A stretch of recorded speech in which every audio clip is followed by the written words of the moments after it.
Here, die cut. Fix the position of the tape. This tape take away the wastage of the liner, the small hole. Very important to choose the right OPB tape. The width is very important. And then here, unwind the tape to remove the top liner. This is original film without adhesive. This one used to take away the adhesive inside. And then we rewind it. So the whole line will be like this.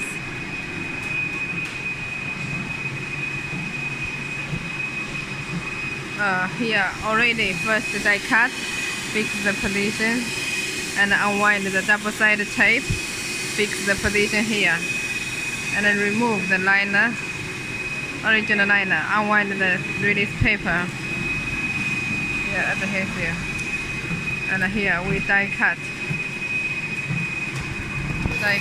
inside the tripling.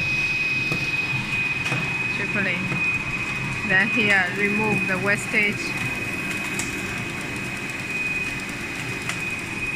and liner film to take away the adhesive. So rewind it.